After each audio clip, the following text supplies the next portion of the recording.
Magandang araw, Benign Venus. Bago tayo magsimula sa ating panibagong aralin, meron muna akong ipapagawa sa inyong isang munting aktibidad. Ito ay pinamagatan kong Budget Me. Ang guro ay papangkatin kayo sa dalawa. Dito ang unang grupo at dito naman ang pangalawang grupo. May bibigay akong papel na naglalaman ng kailangan nyo i-budget. Maaring sumobra, maaring bawasan nyo ang mga materyales na nakalagay dyan sa papel na iyan.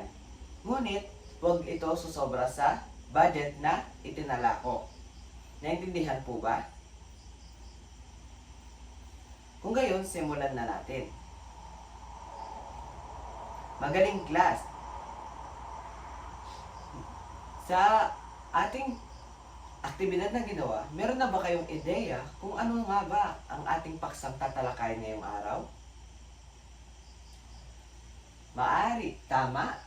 Maring ito nga ay may kinalaman sa pagbabudget o kaya naman sa pagbili ng mga produkto. Dahil ang ating paksang tatalakayin ngayong araw ay ang pamilihan.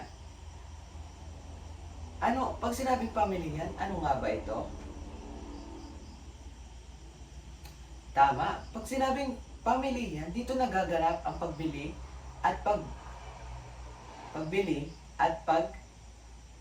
pagbenta ng mga produkto. So, pag sinabing pamilihan, ano nga ba ito?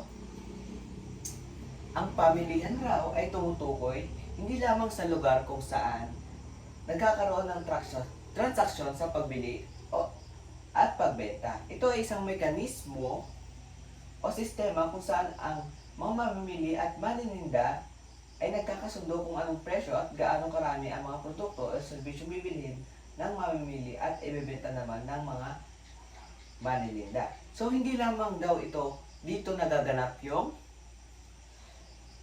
pagbili at pagbenta. Dito din nagaganap yung mga ipagbibili kung gaano ba karami ang kailangan itinda. Dito rin sila nagkakasundo kung anong presyo o kung gaano karami ang kanilang bibilhin. Diba sa pamilihan ay uso yung pagtawad. Dito nangyayari yung kunwari ang 1 kilo ng baboy ay 350 ay tinatawaran ng mga mamimili. Ngayon, sa pamilihan ay may mga anyo. At dito ay meron tayong dalawa. Ang may ganap na kompetisyon at ang walang ganap na kompetisyon. So, unahin na natin ang may ganap na kompetisyon. Sabi dito, sa ganap na kompetisyon, walang kakayahan ng sino man sa mga bahay kalakal na diktahan o baguhin ang presyo ng produkto or serbisyo. So, dito sa may ganap na kompetisyon ay di nila kayang baguhin ang presyo na talagang naitalaga na para dito. Halimbawa na lang sa presyo ng mga gulay. Diba? Kung mapapansin nyo, ay kapag punta tayo ng palengke, ay pare-parehas ng presyo ang gulay. Kunwari sa kalabasa, ang 1/4 nito ay 35, sa kabila ay 35 din. Dahil yun ang naitalagang presyo. So, pag sinabi may ganap na kompetisyon, ay dito nangyayari yung yung pagbebenta nila ay dito ka na bumili kasi madaming magandang kalidad, ganito, ganyan. Dahil nagkokompetensya ang mga vendors. So, dito ay may 5 kondisyon para masabing may ganap na kompetisyon sa pamilihan. So, ano nga ba itong 5 ito? Una, maraming mamimili at manininda. Siyempre, kapag may ganap na competition, ibig sabihin ay maraming manininda at mamimili dito. Kasi nga, nag-aagawan kung sino bang bibili or kung nag-iisip tayo kung saan ba tayo dapat bumili. Kung saan ba tayo bibili ko na rin ng gulay, kung dito ba or doon. Pangalawa ay pareho sa lahat ng aspeto ang produkto at serbisyong ibinibenta. Dito ay pare-pareho lamang ang produkto at kalidad ng mga ibinibenta ng mga vendors. Halimbawa na lamang ay sa manok, karne ng manok, di ba? Pare-parehas lamang ng itsura at kalidad nito.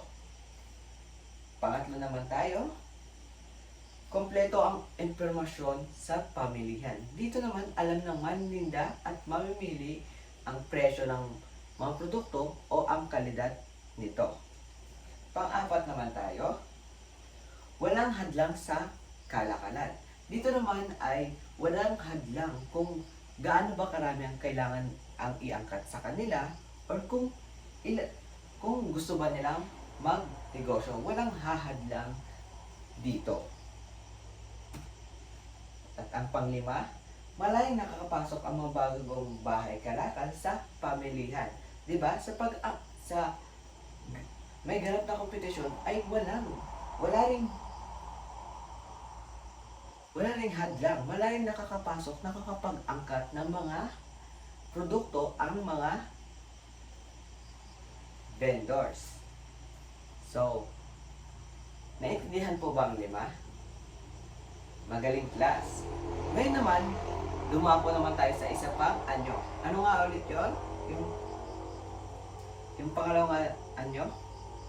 Tama. Ang walang ganap na kompetisyon. So, sa walang ganap na kompetisyon ay nandito ang monopolyo, oligopolyo, at monopolistiko kompetisyon. Unahin na natin ang monopolyo. Pag sinabing monopolyo, ano nga ba ito? Ang monopolyo raw, ang tawag sa kabaliktaran ng may ganap na kompetisyon. So, baliktad nga na may ganap na kompetisyon dito. So, kung sa may kompetisyon,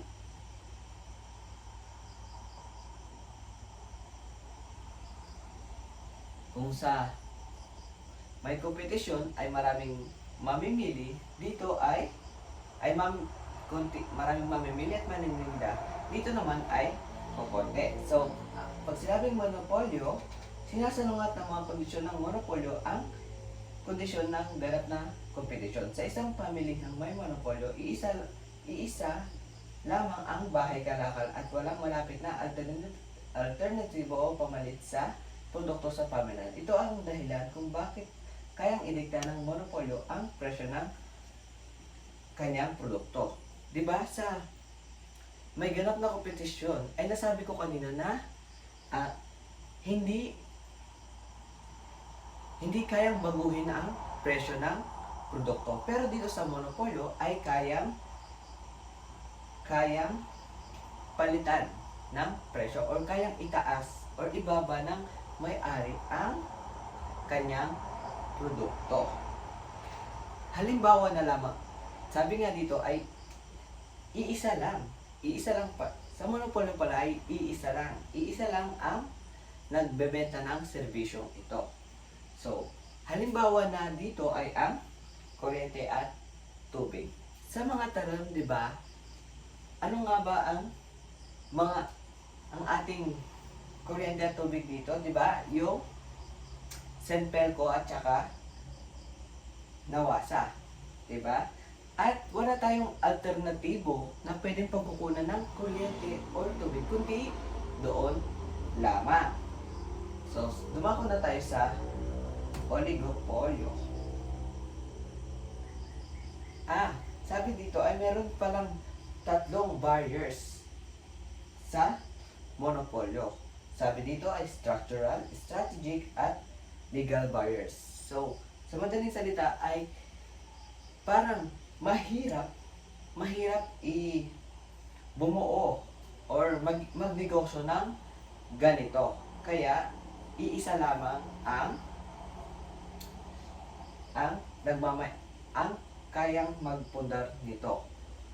'Di ba? Sa kuryente at tubig, 'di ba? Kung hindi lingid sa ating kaalaman na mahirap itong magawa ng hindi mahirap gawin kasi 'di ba? Mahal. Yun lamang. So, dumako na tayo sa oligopolyo. Sa oligopolyo, iilan lamang ang maninda ng produkto o serbisyo at ang desisyon sa bahay kalakal kung gaano karami ang ibebenta ay makaaapekto sa kabuuang pamilya. Kung dito naman ay iilan lamang. Ang halimbawa nito ay mga gasolinahan. Di ba? Iilan lamang. Kung ibebenta naman ng gasolina, sabi dito kapag ibinenta lahat ng kanyang produkto ay makakaapekto sa kabuuang pamilya. Ano pa kaya ang isa pang halimbawa ng oligopolyo? Sasakyang himpapawid. Diba? Hindi naman lingid sa ating kalaman na iilan lamang ang may serbisyo na sasakyang himpapawid. So, sa oligopolyo ay meron silang batas na ginawa na tinatawag itong cartel. Dito, ang mga pare-parehong nagmamay-ari ng serbisyong ito ay nag-uusap-usap kung gaano ba karami ang kanilang ibebenta at kung gaanong presyo ang kanilang ipapataw. So, meron pa silang dito na kapag hindi sumunod ang isa sa kanila ay may kaparusahan. Yun lang. At sunod na tayo sa monopolistikong competition. Ano nga ba ito? Ang monopolistikong competition ay isang uri ng estruktura ng pamilihan kung saan maraming kumpanya ang nag-aalok ng mga magkakahawig ngunit hindi perpektong pamalit na produkto o serbisyo. Sa madaling salita, mayroong maraming nagtitinda ng halos magkaparehong produkto ngunit mayroon silang sariling natatanging katangian na nagpapaiba sa kanila sa isa't isa. So dito ay nagbibigay ito ng alternatibo. Nagbibigay siya ng maaaring pamalit sa gusto mong produkto or brand na gusto mo. Halimbawa na lang sa Samsung at sa iPhone. Sa cellphone tayo. So, sa iPhone, nasasabi dito ay maganda ang quality ng kanyang camera. Sa Samsung naman ay maganda din ang quality ng camera at maganda rin ang battery. So, meron silang natatanging katangian. Sabi dito. So, dito, maaring mahal ang iPhone. Dito naman ay hindi gaano kamahalan. So, pipili ka na lang kung gusto mo ng magandang quality na ang camera, ngunit hindi sakto yung budget mo, ay lilipat ka sa Samsung. Isa pang halimbawa ay dito sa soft drinks. Sa soft drinks, kung kunwari is halimbawa nito ay wala yung Coke. So, pwede mong ipalit ang Pepsi dahil parehas lamang itong soft drinks. Ngunit, meron silang sariling katangian. Kung sa Coke, sabihin nga ng iba, mas masarap yung Coke. Tapos sabihin naman ng iba na hindi ko gusto yung Pepsi, kahit parehas lamang sila ng lasa, ay parang nalalasahan ko sa Pepsi is lasang kalawang. Merong mga ganyan na narinig kong sinasabi nila tungkol sa Pepsi. So, sunod naman na tayo sa dito. Paano nga naman nakikialam ang pamahalaan? Dito dito ay may di ganap na kompetisyon. sa may di ganap na kompetisyon ay kailangan dito na makialam ang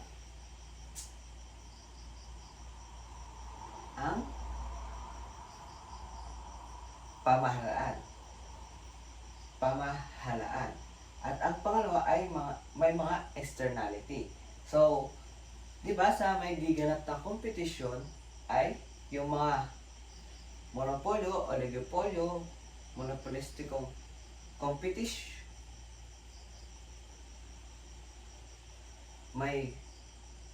monopolistikong competition ay kailangan naman ng magtala ng parang saktong presyo ng ang pamahalaan. At saka wag nilang binabawasan yung yung ilalabas na produkto. Parang, di ba, yung SRP, di ba? Yun yung isa sa ginagawa ng pamahalaan.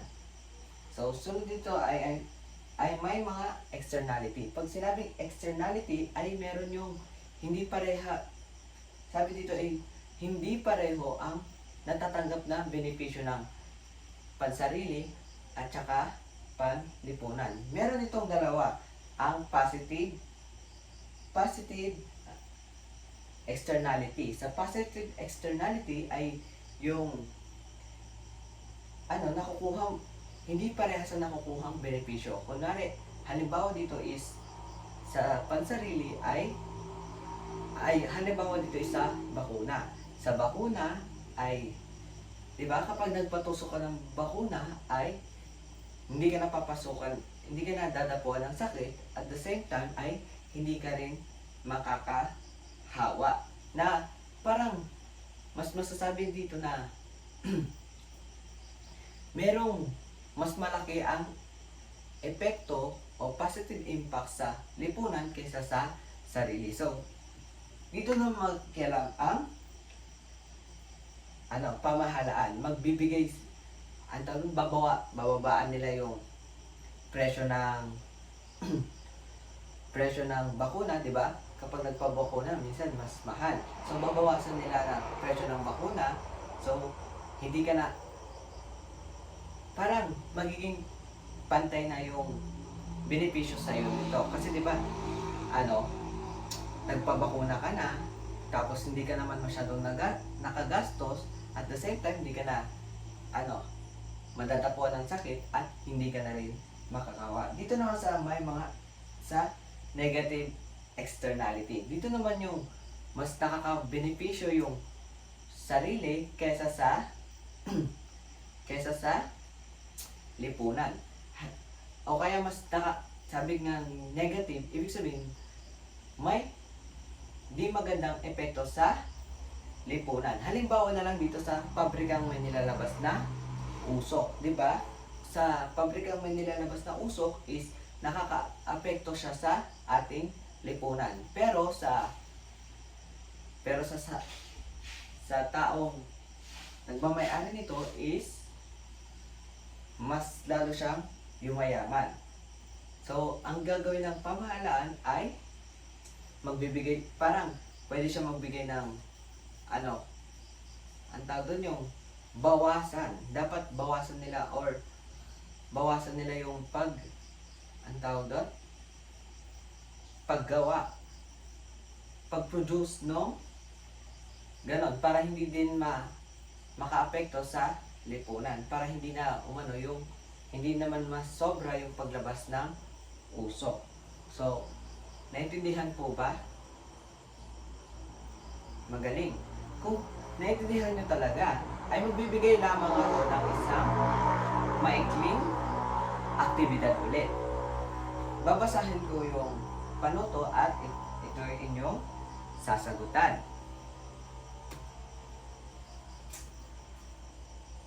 Ang panuto ay hahatiin kayo ng guro sa dalawang grupo. Isusulat nyo sa malinis na papel kung ito ba ay may ganap na kompetisyon, monopolyo, oligopolyo, at kung monopolistikong competition. So, magbibigay ako ng papel sa inyo at isusulat nyo kung ito ba ay kung may ganap na kompetisyon, monopolyo, oligopolyo, o monopolistikong competition.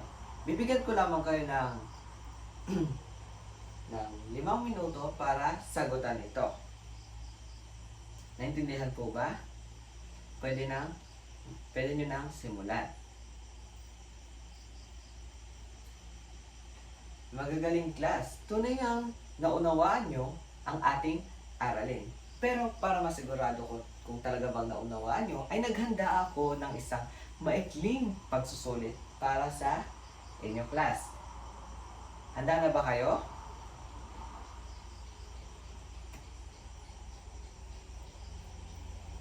Babasahin ko ang panuto para sa inyo. Sa inilagay kong patlang, dito nyo ilalagay kung tama ba o mali. Tama kung wasto ang salaysay na sinasabi. Mali naman kung ito ay di wasto. At sa 9 to 10 ay magbigay lamang kayo ng barriers na sinabi ko kanina. Yung barriers ng monopolyo. Bibigyan ko lamang kayo ng 5 minuto para magsagot nito. So class, tapos na ang 5 minuto. Pakipasa na ang papel mula sa likod papunta sa harap. Maraming salamat class sa pakikinig. Ngayon naman, bago ako umalis sa ating silid-aralan, ay may ibibigay muna akong isang takdang aralin.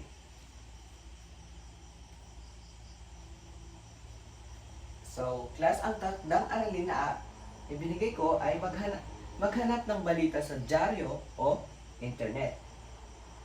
Maghanap kayo ng balita sa dyaryo or internet. Maghanda ng maikling sanaysay na maaaring iulat sa klase. Magbigay ng opinyon kung anong pakikisangkot ang kailangan gawin ng pamahalaan kung kinakailangan. Yun lang class. Sa pamantayan naman, kapag angkop ang napiling balita ay meron itong 10 puntos. Pag mahusay naman at lohika ng paghahain ng mga inyong ideya ay meron kayo 5 puntos. At ang huli naman, kung kaaya-aya ang paraan ng pagsulat ay meron ulit na 5 puntos. At ito ay may total na 20 points. Naintindihan po ba? Ito ay ipapasa nyo bukas. Yun lamang class. Maraming salamat sa pakikinig. Paalam.